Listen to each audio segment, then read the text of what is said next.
నందమూరి తారక రామారావు తెలుగు వెండితెర చరిత్రలో అజరామరమైన ఆయన నటనా ప్రస్థానం మనందరికీ తెలుసు. ఆయన రాజకీయ జీవితం అందరికీ ఎరుకే. కానీ ఎన్టీఆర్ స్వయంగా ఓ పెళ్లికి పౌరహిత్యం వహించారన్న సంగతి మీకు తెలుసా?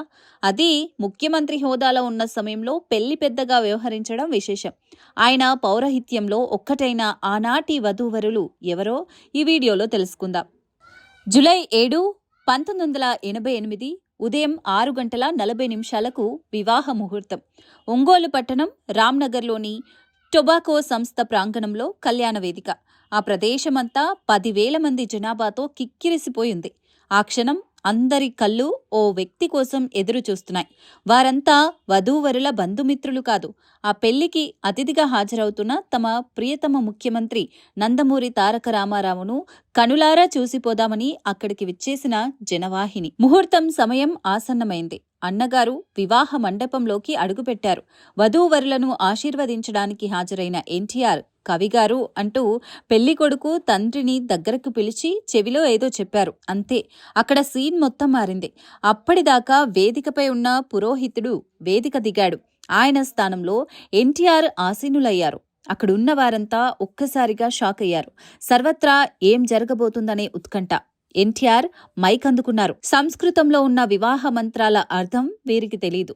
భార్యాభర్తల అన్యోన్యత, దాంపత్యం గురించి వివరించే ఆ మంత్రాల పరమార్థాన్ని మనకు అర్థమైన తెలుగులో చెప్పి ఈ పెళ్లి నేనే జరిపిస్తాను అన్నారు. ఎన్టీఆర్ వివాహ మంత్రాల అర్థాన్ని వివరిస్తూ విపులీకరిస్తూ వధూవరులతో ప్రమాణాలు చేయించారు. సప్తపది, జీలకర్ర బెల్లం, మంగళసూత్ర ధారణ పవిత్రతను, పరమార్థాన్ని వివరించి పెళ్లి తంతు జరిపారు. అనంతరం వేదిక కింద ఉన్న అతిథులంతా అక్షింతలను వధూవరులపైకి విసురుతున్నారు. అప్పుడు మనమంతా అక్షింతలు అంటుంటాం, కానీ అక్షితలు అనాలి. వాటిని వధూవరులపై దయచేసి అలా విసరకండి. ఒక్కొక్కరిగా వచ్చి అక్షితలను దంపతులపై చల్లి నిండు మనసుతో ఆశీర్వదించండి అని సూచించారు. ఎన్టీఆర్ 45 నిమిషాల పాటు మండపంపై ఆసీనులై కళ్యాణ క్రతువులోని ప్రతి ఘట్టాన్ని, దాని వెనుకున్న పరమార్థాన్ని వివరిస్తూ పౌరహిత్యం చేశారు. అసలు ఈ పెళ్లి ఎవరిదో కాదుండవు. ఒకప్పుడు ఎన్టీఆర్ బ్రహ్మశ్రీ విశ్వామిత్ర సినిమాకు మాటల రచయితగా ఎన్టీఆర్తో 60 రోజులు కలిసి పనిచేసిన నాగభైరవ కోటేశ్వరరావు కుమారుడు నాగభైరవ వీరబాబు పద్మజ వారి పెళ్లి. ఆ తర్వాత ఎన్టీఆర్ని ఆయన సన్నిహితులు చాలా మంది పెళ్లి పెద్దగా హాజరవ్వాల్సిందిగా విన్నవిస్తే కవిగారిపై నాకున్న అభిమానంతో వారి కుమారుడి వివాహానికి పౌరహిత్యం చేశాను. ఆ అవకాశం వారికి మాత్రమే సొంతమని ఎన్టీఆర్ వారితో చెప్పారు.